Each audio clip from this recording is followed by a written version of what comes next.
Welcome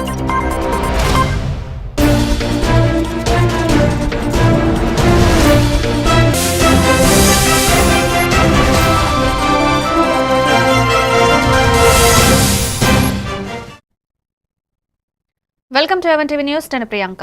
details చూస్తే విజయనగరం జిల్లా బొబ్బిలి నియోజకవర్గం తెర్లాం మండలం సతివాడ గ్రామంలో పాస్టర్ పొదరాడ రాజా ఆధ్వర్యంలో సెమీ క్రిస్మస్ వేడుకలు ఘనంగా జరిగాయి. ఈ కార్యక్రమానికి ముఖ్య ప్రసంగికులుగా all nation mission director pastor reverend Vijay Kumar, pastor Barnabas, pastor S Raju Kumar పాల్గొని క్రీస్తు సందేశాన్ని అందించారు. యేసుక్రీస్తు ప్రభువు 2025 సంవత్సరాలు క్రితం జన్మించినప్పటికీ ఆయన సృష్టి ఆరంభింపక మునుపు ఉన్నాడని, క్రీస్తు ప్రభువును అంగీకరించిన ఎడల పరలోక రాజ్యానికి వారసులవుతారని తెలియజేశారు. ఈ కార్యక్రమంలో పాస్టర్ విక్టర్ పాల్, పెద్ద సంఖ్యలో సేవకులు, సంఘ విశ్వాసులు, గ్రామ ప్రజలు పాల్గొన్నారు. పరిశుద్ధుడా పరిశుద్ధుడా ప్రేమ స్వరూపినికి మహిమ మహిమ మహిమ. హల్లెలూయా హల్లెలూయా హల్లెలూయా. నాకంటే పెద్దలు, అనుభవజ్ఞులైనటువంటి దైవజనులు అనేకులు ఇక్కడ ఉన్నారు. వారందరికీ ప్రభువును రక్షకుడైన యేసుక్రీస్తు నామములో ప్రత్యేకమైనటువంటి శుభములు తెలియజేస్తా ఉన్నాను, వందనాలు తెలియజేస్తా ఉన్నాను. మూడవది, ఈ మాట్లాడేటువంటి విజయ్ కుమార్ ఒకరోజు మూగోడు, మాట్లాడేటువంటి సామర్థ్యము లేనటువంటి వ్యక్తి. ఈరోజు సత్వాడ గ్రామంలో రాజా పాస్టర్ గారు అన్నయ్యగా ఈరోజు ఇక్కడ అంటే ఆల్రెడీ ఇల్లు ఓపెనింగ్ రోజు మాట్లాడాను. ఇదివరకు రెండేములో మాట్లాడలేని మోగ వ్యక్తి. దేవుని యొక్క మహాకృప చేత ఈరోజు దేవుని సన్నిధిలో మీరందరితో ముఖాముఖిగా మాట్లాడటానికి కృపనిచ్చిన దేవా దేవునికి మహిమ కలుగును గాక. దేవునికి స్తోత్రం. మంచిదండి, మనం వస్తూ ఉన్నాము. ఒక మాట మనం చదువుకుందాము. నేరుగా దేవుని యొక్క వాక్య భాగంలోనికి వెళదాము.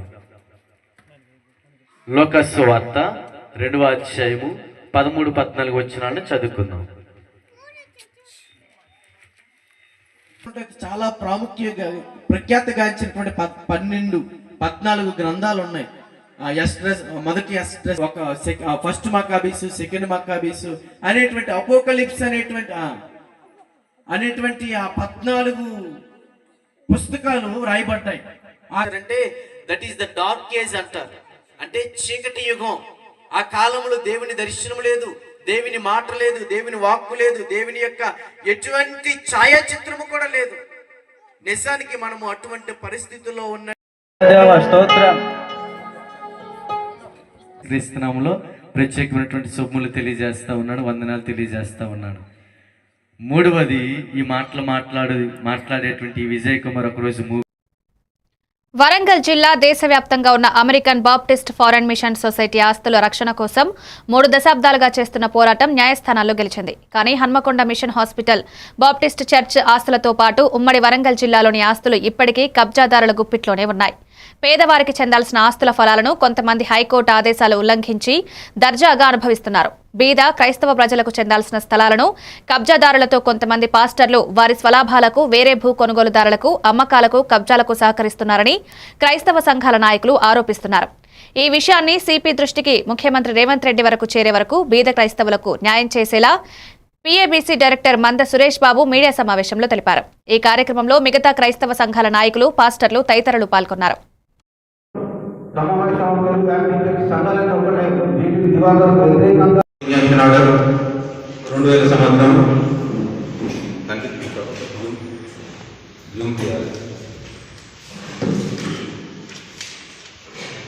సంవత్సరంలో చేయించినాడు తెచ్చి ఏమంటే ఆ ప్రాపర్టీని ఎవరు అమ్మదు కొనదు.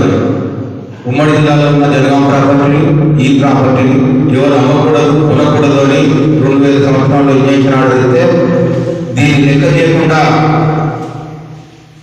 డీడీ దివాకర్ అమ్మడం కొనడం మొదలు పెడితే మళ్ళీ దీన్ని మేము మద్రాస్ హైకోర్టులో కంటెంప్ట్ ఆర్డర్ చేసాం.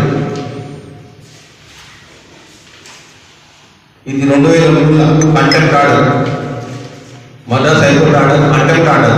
2003లో కంటెంప్ట్ ఆర్డర్ ఆర్డర్ ఏమిటిందంటే గారి దగ్గరికి పోయి 100 మందిని పోయి వాళ్ళ ఇంటి ముంగట కూకుండా మాకు న్యాయం జరిగేదాకా ఈ ఈ ఈ పోరాటం సాగిస్తామని ప్రభునామాన్ని నేను తెలియజేస్తున్నాను. మీ పేరు? మంద సురేందర్ బాబు, ఫీల్డ్ సెక్రటరీ, హన్మకొండ. మంద సురేందర్ బాబు, ఫీల్డ్ సెక్రటరీ, హన్మకొండ. ఎన్టీఆర్ జిల్లాలో లైఫ్ ఈజ్ బ్యూటిఫుల్ సంస్థ బోర్డు తిప్పేసింది. విస్సన్నపేటలో లైఫ్ ఈజ్ బ్యూటిఫుల్ పేరుతో సంస్థ పెట్టి ఇన్వెస్ట్మెంట్ పేరుతో 25-30 కోట్లు వసూలు చేశారు సంస్థ నిర్వాహకులు. ప్రతి నెల లాభాలు చెల్లిస్తామంటూ పాల్పడ్డారు. సుమారు 2,000 మందికి పైగా బాధితులున్నట్లు తెలుస్తోంది. డబ్బులు తిరిగి చెల్లించాలని సంస్థ ఫౌండర్ ఎన్ఎస్ఎన్ దుర్గా ప్రసాద్ ని నిలదీశారు బాధితులు. బాధితుల ఒత్తిడితో సంస్థ యజమాని నెల రోజుల క్రితం ఆత్మహత్య చేసుకున్నారు. సంస్థ యజమాని దుర్గా ప్రసాద్ భార్య శివాని అజ్ఞాతంలో ఉన్నారు.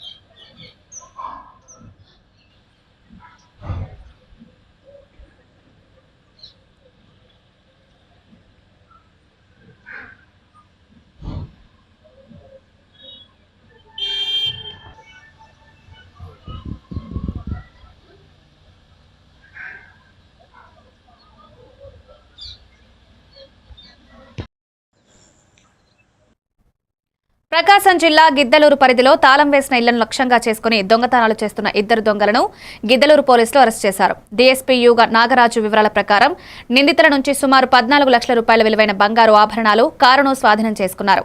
చీరాలకు చెందిన సయ్యద్ అఫ్రోజ్ అల్తాఫ్ అలవాటు పడిన నేరస్తుడిగా మైదుకూరుకు చెందిన సుంకర ఖాదర్ బాషాతో కలిసి 4 చోట్ల దొంగతనాలు చేసినట్టు తెలిపారు. జిల్లా ఎస్పీ స్వీయ పర్యవేక్షణలో ఈ అరెస్టులు జరిగాయని, కేసును ఛేదించిన పోలీసు సిబ్బందిని ఎస్పీ అభినందించారు.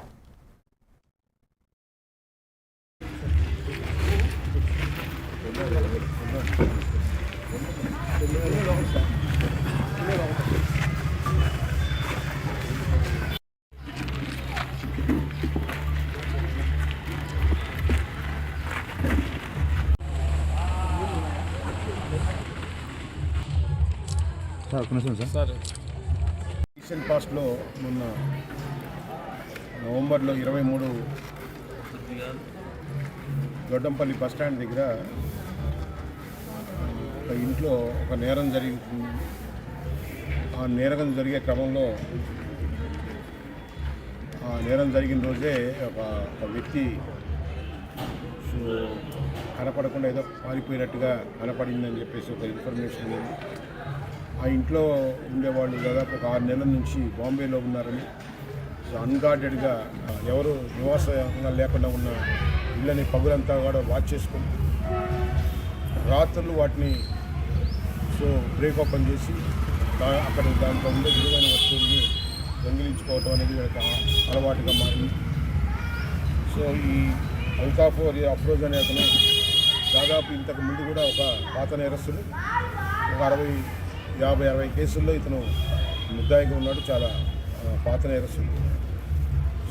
రీసెంట్గా కూడా అతను జైలు నుంచి వచ్చిన తర్వాత మన గిద్దలూరు ప్రాంతంలో మన దొడ్డంపల్లిలో ఈ పల్లం రమణారెడ్డి అని తాళం వేసి ఉన్న ఇంటిని అనకాపల్లి జిల్లా రావికమతం మండలంలోని సాంఘిక సంక్షేమ హాస్టల్లో కోతుల బెడదతో గిరిజన విద్యార్థులు తీవ్ర భయాందోళనకు గురవుతున్నారు. అధికారుల నిర్లక్ష్యంతో నెల రోజులుగా సమస్య కొనసాగుతుండగా ఈ నెల 8న 2 చిన్నారులపై కోతులు దాడి చేయడంతో విషయం వెలుగులోకొచ్చింది. రక్షణ చర్యలు లేకపోవడంతో విద్యార్థులు హాస్టల్ విడిచిపెట్టి గ్రామాలకు వెళ్లిపోయారు. వెంటనే కోతుల నుంచి రక్షణ చెట్ల తొలగింపు, కిటికీల మరమ్మత్తు, వైద్యం కల్పించాలని విద్యార్థుల తల్లిదండ్రులు సిపిఎం నాయకులు డిమాండ్ చేశారు. గ్రామం చీమలపాడు పంచాయతీ అంతే. ఇప్పుడు రాయకాతంలో మరి కోతులు అనేది 2 పిల్లలు కాటేశాయి.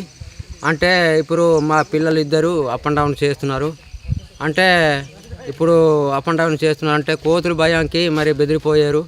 మరి ఎన్ని టపాకాయలు అక్కడ పేల్చినా కోతులు వెళ్ళలేదు. ఇంకా ఇప్పుడు ఆ చెట్లు అనేది మొత్తం తొలగిస్తే కోతులు ఉండవని, కోతుల గురించి మరి కాపాడతారనేసి మేము అనుకుంటున్నాం.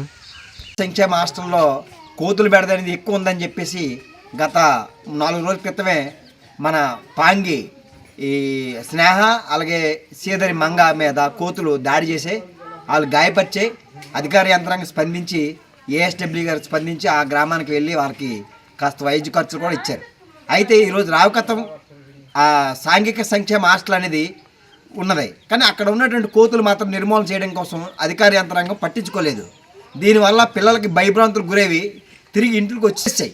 ఒక 6-7 కోతులు ఉన్నాయి. ఆ కోతులు నిరంతరం ఊరి మీద పడి మొత్తం అందరినీ గాయాలు పరుస్తున్నాయి. కాబట్టి జిల్లా కలెక్టర్ గారు అక్కడ ఒకరోజు బస్సు ఈరోజు శనివారం ఈరోజే అక్కడ బస్సు ఏర్పాటు చేసి అందరికీ భరోసా కల్పించాలని చెప్పాం. ఇది రావికత మండలంలో శివనపడ పంచాయతీ కాదు, మాడుగుల మండలం ఔరువాడ పంచాయతీ గోరిగడ్డ గ్రామంలో పిల్లలందరూ కూడా అక్కడ ఇదే ఇబ్బంది పడుతున్నారు. కాబట్టి వీళ్ళందరికీ భరోసా ఇవ్వాలని చెప్పేసి మేము డిమాండ్ చేస్తాం. వరంగల్ జిల్లా నర్సంపేట మండలంలో సర్పంచ్ అభ్యర్థిగా పోటీ చేస్తున్న బండారి చంద్రరావు గ్రామ ప్రజలను ఉద్దేశించి మాట్లాడారు. కత్తెర గుర్తుకు ఓటు వేసి తనను గెలిపించాలని కోరారు.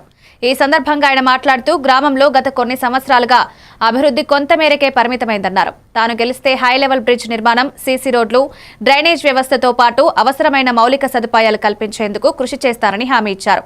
పార్టీలకు అతీతంగా గ్రామ అభివృద్ధే తన లక్ష్యమని, ప్రతి వర్గానికి సమాన న్యాయం చేస్తూ గ్రామ సేవలు చేస్తానని బండారి చంద్రరావు తెలిపారు. గ్రామ ప్రజలు తనపై నమ్మకం ఉంచి కత్తెర గుర్తు కోటేసి గెలిపించాలని విజ్ఞప్తి చేశారు. విజయాల గ్రామ ప్రజలందరికీ నా యొక్క నమస్కారాలు. నేను కాంగ్రెస్ పార్టీ సర్పంచ్ అభ్యర్థిగా ఈరోజు నన్ను గౌరవనీయులు పెద్దలు దొంతి మాధవరెడ్డి సార్ గారు నన్ను ప్రత్యేకంగా పిలిచి నాకు టికెట్ ఇచ్చి ఈరోజు గురిజాల సర్పంచ్ అభ్యర్థిగా టికెట్ ఇవ్వడం జరిగింది. వారికి ఈ ప్రజల సమక్షంలో ప్రత్యేకంగా మొదట వారికి ధన్యవాదాలు, కృతజ్ఞతలు తెలియజేసుకుంటున్నాను. అదేవిధంగా నా పేరు బండారి చంద్రరావు, తండ్రి లక్ష్మయ్య. నేను గత 7 సంవత్సరాలకి 2019లో కూడా ఇదే సర్పంచ్ అభ్యర్థిగా మా భార్యను ఉంచడం జరిగింది. అతి తక్కువ మెజార్టీతో ఓడిపోయినా కూడా ఈ గత 7 సంవత్సరాల నుండి ప్రజల మధ్యలో ఉంటూ ప్రజల కష్ట సుఖాల్లో పాల్పంచుకుంటూ వారికి అండదండలుగా చేదోడు వాదోడుగా ఉంటూ ఈరోజు మళ్ళీ అదే గౌరవనీయులు పెద్దలు మాధవరెడ్డి సార్ గారు పిలిచి టికెట్ ఇవ్వడం జరిగింది. వారి ఆశీస్సులతో ఈ ప్రజలందరికీ ఇక్కడ ఉన్న ప్రధాన సమస్యలు, మా గ్రామంలో ఉన్న ప్రధాన సమస్యలు డ్రైనేజీ వ్యవస్థ కానివ్వండి, ఈ మిగిలి ఉన్నందరూ గురిజాల గ్రామంలో అధిక మెజార్టీతో నన్ను గెలిపించి నన్ను ఆశీర్వదిస్తే నేను ఎమ్మెల్యే గారి అండదండలతో నేను ఈ గ్రామాన్ని అభివృద్ధి ప్రదంలో నడిపిస్తానని, నాకు ఇప్పుడు సర్పంచ్ అభ్యర్థి నా గుర్తు కత్తెర గుర్తుకు అందరూ దయచేసి 2 చేతులు జోడిస్తే మనస్ఫూర్తిగా శిరస్సు వహించి అందరికీ నమస్కారం చేస్తూ కత్తెర గుర్తుకు ఓటేసి అధిక మెజార్టీతో గెలిపించాలని కోరుతూ అందరికీ నమస్కారాలు, ధన్యవాదాలు తెలియజేసుకుంటున్నాను.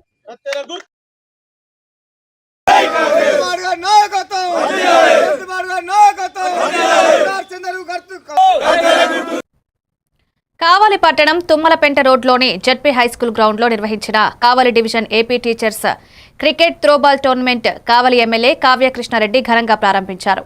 ఈ కార్యక్రమానికి ఎమ్మెల్యేకి ఉపాధ్యాయులు, అధికారులు, క్రీడాకారులు, వార్డు నాయకులు శాలువాతో ఘనంగా సన్మానించి ఘనస్వాగతం పలికారు. అనంతరం టోర్నమెంట్లో పాల్గొన్న క్రీడాకారులకు శుభాకాంక్షలు తెలిపారు. పోటీలో పాల్గొన్న ప్రతి క్రీడాకారుడి వద్దకు వెళ్లి మాట్లాడి అభినందనలు తెలియజేసిన కావ్యకృష్ణారెడ్డి క్రీడాకారులతో కలిసి సరదాగా క్రికెట్ ఆడి ఉత్సాహం నింపారు. క్రీడలు శారీరక దృఢత్వంతో పాటు మానసిక ఉల్లాసాన్ని కలిగిస్తాయని, ఉపాధ్యాయులు క్రీడల్లో పాల్గొనడం విద్యార్థులకు ప్రేరణగా నిలుస్తుందని అన్నారు. ఈ కార్యక్రమంలో ఉపాధ్యాయ సంఘ నాయకులు, విద్యాశాఖ అధికారులు, క్రీడాకారులు, స్థానిక నాయకులు పెద్ద సంఖ్యలో పాల్గొన్నారు.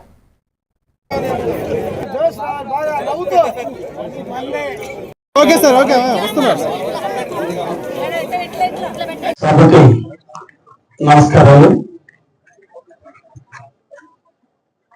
గురువులందరికీ కూడా స్వాగతాన్ని అందిస్తూ, తల్లి నడక నేర్పితే, తండ్రి తపన పడితే గురువు జ్ఞానాన్ని నేర్పుతాడు. గురువు నేర్పిన జ్ఞానంతోనే మన జీవితం ప్రారంభమవుతుంది. అందుకనే మన ధర్మంలో గురువుకి మొదటి స్పోర్ట్ అనేది స్పోర్ట్స్ లోనే ఉంది. ఒక స్పోర్ట్షిప్ ఓటమి కాదు, ఇక్కడ గెలవటం అనేది కంటే కూడా అందరూ కలిసి ఉండటానికి ఒక ప్రతీకగా ఉండేదానికి స్పోర్ట్స్ అనేవి ఉన్నాయి. కాబట్టి గెలిచిన వాడు గర్వపడటం కంటే కూడా ఓడిన వాడిని స్ఫూర్తిగా తీసుకొని ముందుకు పోయే విధంగా మీరందరూ కూడా మా అందరికీ గురువులు. కాబట్టి మీ ముందు నేను మాట్లాడటం కూడా చాలా తక్కువే. కాబట్టి మీరందరూ కూడా మా అందరికీ కూడా ధన్యవాదాలు తెలియజేస్తూ, మీరందరూ కూడా మంచిగా గెలవాలని ఈరోజు మీతో పాటు క్రికెట్ చూడడానికి నేను రావడం కూడా జరిగింది. మీతో పాటు 2 బాల్స్ తో పాల్గొని నేను కూడా జిల్లా పరిషత్ మీటింగ్ కి వెళ్ళాలి కాబట్టి ఈ సందర్భంగా మీ అందరూ కూడా ధన్యవాదాలు తెలియజేస్తూ ముగిస్తున్నాను. Thank you.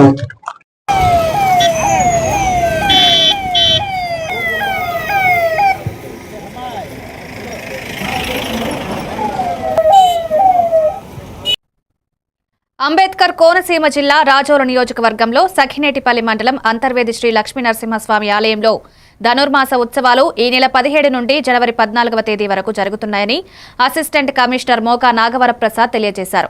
ప్రతిరోజు ఉదయం 4:30 గంటలకు శ్రీ స్వామివారి ఆర్జిత అభిషేకం అనంతరం శ్రీ స్వామివారి గ్రామోత్సవం నిర్వహిస్తామన్నారు. మిగిలిన ఆర్జిత సేవలన్నీ మామూలుగా జరుగుతాయని తెలియజేశారు. ఆలయ అసిస్టెంట్ కమిషనర్ నాగవరప్రసాద్ స్థానాచార్యులు రామరంగాచార్యులు తెలియజేశారు. శ్రీ గురుభ్యో నమః. శ్రీ లక్ష్మీనరసింహస్వామివారి దేవస్థానం అంతర్వేది.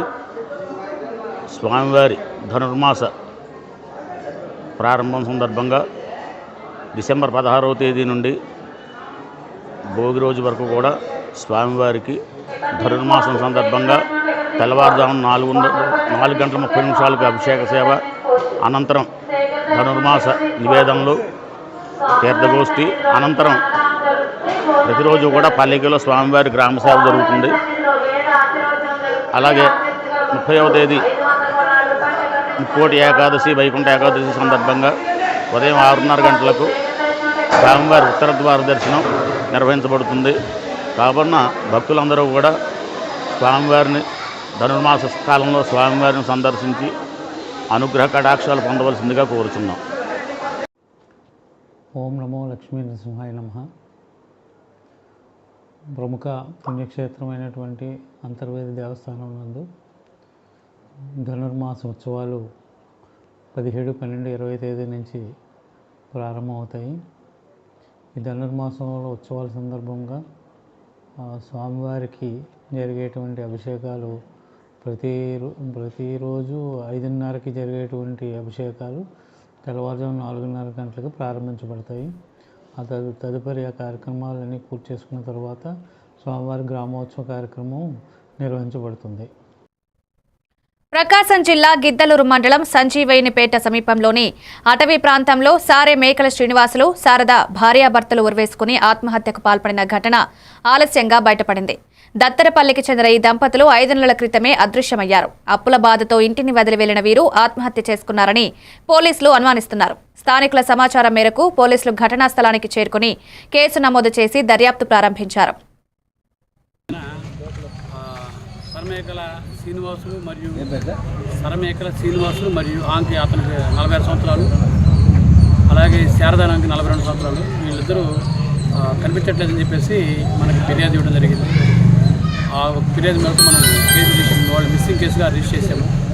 ఈరోజు మనకు తెలియవచ్చింది ఏంటంటే సంజీరాయపేటకి సుమారు ఒక 4 కిలోమీటర్ల ఒక 7-8 కిలోమీటర్ల లోపల అడవిలోకి ఎవరో ఒక 2 గుర్తు తెలియని శవాలు ఉన్నాయని చెప్పినారు. మనం పోయి వెరిఫై చేశాము. ఈ సరమేకల శ్రీనివాసు మరియు శారద వాళ్ళ కుటుంబ సభ్యులు మా తల్లిదండ్రులే అని అంటున్నారు. మేము వివరాలు సేకరిస్తున్నాము. దాని మీద కేసు కట్టి దర్యాప్తు చేసి డిఎన్ఏ పంపించి ఎవరైనా తెలిసి పూర్తి వివరాలతో కేసుని దర్యాప్తు చేస్తాం.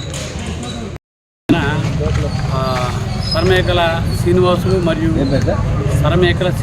మరియు ఆంకి అతనికి 46 సంవత్సరాలు, అలాగే శారదానికి 42 సంవత్సరాలు. వీళ్ళిద్దరూ కనిపించట్లేదని చెప్పేసి ప్రకాశం జిల్లా మార్కాపురంలో ప్రకటించిన సందర్భంగా మార్కాపురం జిల్లా యువత ఆధ్వర్యంలో నిర్వహించిన 2K రన్కు యువత, విద్యార్థులు వేలాదిగా పాల్గొన్నారు. 7 హిల్స్ సెంటర్ నుంచి ప్రారంభమైన ఈ రన్ దోర్నాల బస్టాండ్, రథం బజార్, అమ్మవారి సాల గడియార స్తంభం, కంభం బస్టాండ్, కోర్టు సెంటర్ మీదుగా ఆర్టీసీ బస్టాండ్ వరకు సాగింది. ముఖ్య అతిథిగా ఎమ్మెల్యే కందుల నారాయణరెడ్డి హాజరై కార్యక్రమాన్ని ముందుండి నడిపించారు. ఈ సందర్భంగా ఆయన మాట్లాడుతూ ముఖ్యమంత్రి నారా చంద్రబాబు నాయుడు కృషితోనే మార్కాపురం జిల్లా సాధ్యమైందని, ప్రజలు ఎప్పటికీ రుణపడి ఉంటామని తెలిపారు. త్వరలో వెలుగొండ ప్రాజెక్టు పూర్తి చేసి ప్రాంతాన్ని హార్టికల్చర్ హబ్గా తీర్చిదిద్దామని, 3,000 కోట్లతో రిలయన్స్ బయోగ్యాస్ ప్లాంట్ ద్వారా వేలాది ఉద్యోగాలు, రైతులకు లాభాలు చేకూరుతున్నాయని, మరిన్ని పరిశ్రమలతో ప్రాంతం అభివృద్ధి చెందుతుందన్నారు. నేను కూడా చూస్తా ఆర్నిసలు కష్టపడి పనిచేస్తామని మీ అందరికి కూడా మాటిస్తా ఉన్నాం. ఈరోజు జిల్లా ఇచ్చినటువంటి మీరు కూడా చూస్తా ఉన్నారు. విద్యాశాఖ మంత్రిగా నారా లోకేష్ బాబు గారు ఎన్ని రకాలైనటువంటి మార్పులు చేస్తా ఉన్నారో మీరు కూడా గమనిస్తా ఉన్నారు. అలాగే పేద ముఖ్యమంత్రి గారు నారా లోకేష్ బాబు గారు పవన్ కల్పి పారిశ్రామికంగా పరిశ్రమలు వస్తాయి మన ప్రాంతానికి. ఇప్పటికే రిలయన్స్ వచ్చింది. దగ్గర 3,000 మందికి ఉద్యోగాలు త్వరలో రాబోతా ఉన్నాయి.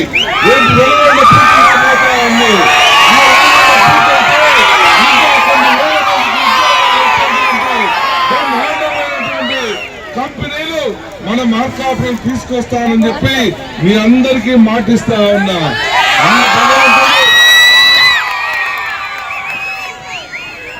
ఆ భగవంతుడు మాకు 10 సంవత్సరాలు బతికే ఛాన్స్ ఇస్తే మీకోసం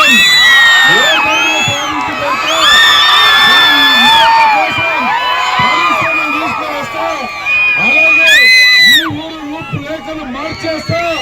ఈ యొక్క గుంటూరు జిల్లాలో నిర్మాణంలో ఉన్న శంకర్ విలాస్ బ్రిడ్జ్ నిర్మాణ పనులను వైసీపీ నేతలు అంబటి రాంబాబు, మోదుగుల వేణుగోపాల్ రెడ్డి పరిశీలించారు. గుంటూరు పట్టణానికి ఎంతో ప్రాముఖ్యత కలిగిన బ్రిడ్జ్ శంకర్ విలాస్ బ్రిడ్జ్ పెరుగుతున్న ట్రాఫిక్ రద్దీని నియంత్రణ చేసేందుకు పాత బ్రిడ్జ్ని కూల్చివేశారు. విజన్ లేకుండా అహంతో మంత్రి పెమ్మసాని చంద్రశేఖర్ రెడ్డి బ్రిడ్జ్ నిర్మాణంలో ఒంటెద్దు పోకడపోయారని విమర్శించారు. 1,00,000 కోట్లు అమరావతి నిర్మాణానికి ఈ ప్రభుత్వం ఖర్చు చేస్తుండగా శంకర్ విలాస్ బ్రిడ్జ్ కోసం 200 కోట్లు ఖర్చు చేయలేరా అని ప్రశ్నించారు.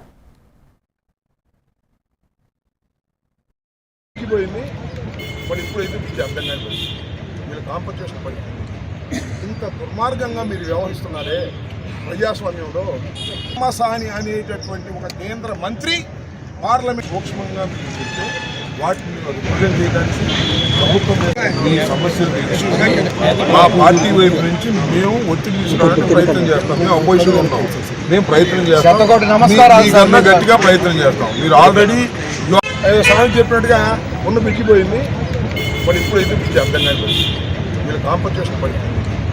ఇంత దుర్మార్గంగా మీరు వ్యవహరిస్తున్నారే ప్రజాస్వామ్యంలో. పెమ్మసాని అనేటటువంటి ఒక కేంద్ర మంత్రి పార్లమెంటు సభ్యులు వారు దీన్ని సర్వనాశనం చేసే పరిస్థితికి వచ్చారు. ఆయన ఇంట్రెస్ట్ అయితే కదా నాకు తెలియదు. తెలివి తక్కువతనం అన్నాం. అహం, డబ్బు ఉంది, అధికారం ఉంది, అభ్యంతరంగా కేంద్రంలో మంత్రి అయ్యాను. కట్టినటువంటి శంకులాస్ బ్రిడ్జి షష్ఠీ పూర్తి నిండిందనేటువంటి ఒక అకాల కారణంతో దాన్ని పడగొట్టారు.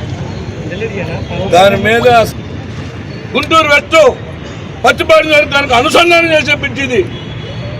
గుంటూరు పొడవరికి గుంటూరు తూర్పుకి అనుసంధానం చేసే బ్రిడ్జిని ఇన్నాళ్ళు గుంటూరు మెడికల్ జీజీహెచ్కి ఎన్నో సినిమా చేసినటువంటి రా సెంటర్కి ఎన్నో హాస్పిటల్స్ ఉన్నటువంటి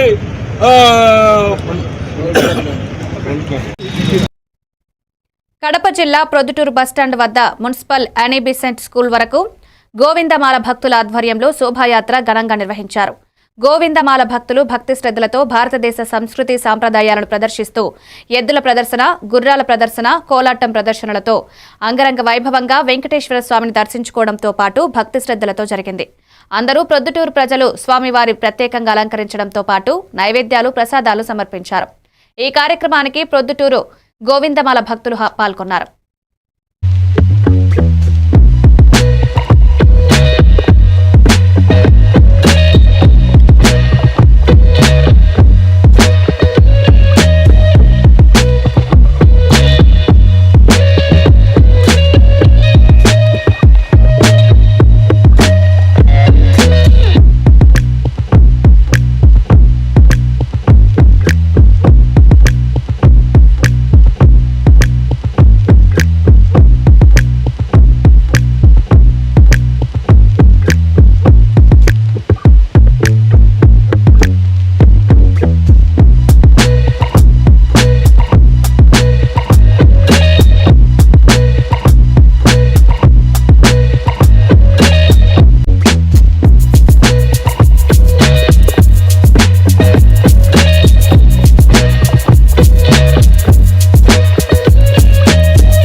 విజయనగరం జిల్లా గజపతి నగరం వైసీపీ కార్యాలయంలో మాజీ ఎమ్మెల్యే బొత్స అప్పల్ నర్సయ్య మీడియా సమావేశం నిర్వహించారు. ఈ సందర్భంగా ఆయన మాట్లాడుతూ ప్రజల అభీష్టానికి వ్యతిరేకంగా తెలుగుదేశం ప్రభుత్వం మెడికల్ కాలేజీలు ప్రైవేట్ పరం చేయడాన్ని వ్యతిరేకిస్తూ సోమవారం చేపట్టే ర్యాలీ విజయవంతం చేయాలని పిలుపునిచ్చారు. వైఎస్ఆర్ పార్టీ నాయకులు, కార్యకర్తలు, విద్యార్థులు పెద్ద ఎత్తున పాల్గొనాలని కోరారు. ఈ కార్యక్రమంలో జడ్పీటీసీ గారతవుడు, మండల పార్టీ అధ్యక్షులు బూడి వెంకట్రావు, యువజన విభాగం అధ్యక్షులు లక్ష్మణరావు తదితరులు పాల్గొన్నారు.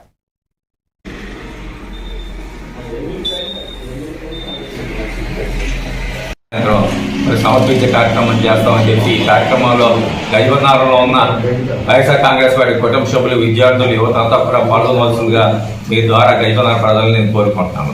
వైఎస్ఆర్ కాంగ్రెస్ పార్టీ అధ్యక్షులు, మాజీ ముఖ్యమంత్రి జగన్మోహన్ రెడ్డి గారు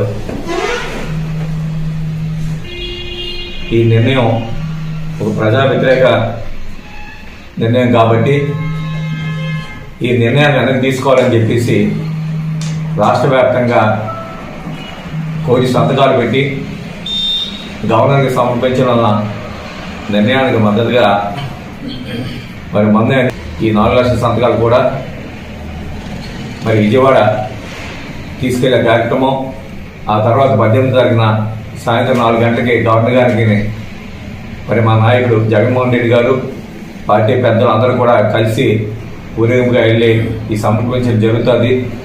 ఇప్పటికైనా కూటమి ప్రభుత్వం కళ్ళు తెరిచి మరి నిర్ణయాన్ని వెనక్కి తీసుకోవాలంటుందన్న ఆలోచన మేమైతే చేస్తున్నాం. లేని పక్షంలో జగన్మోహన్ రెడ్డి మళ్ళీ అధికారంలోకి వచ్చిన వెంటనే ఏదైతే ఈ ప్రైవేట్ పరం చేస్తున్న కాలేజీలు ఏవైతే ఉన్నాయో మళ్ళీ అన్నీ కూడా తీసుకొచ్చి ప్రజలకి మెరుగైన ఆరోగ్యాన్ని అందించే విధంగా, అదేవిధంగా పేద విద్యార్థులకి డాక్టర్లు చదువుకునే అవకాశాన్ని కల్పించే విధంగా మరి జగన్మోహన్ రెడ్డి గారు కృషి చేస్తున్నారు. కాబట్టి ఇవి updates. Keep watching MNTV news.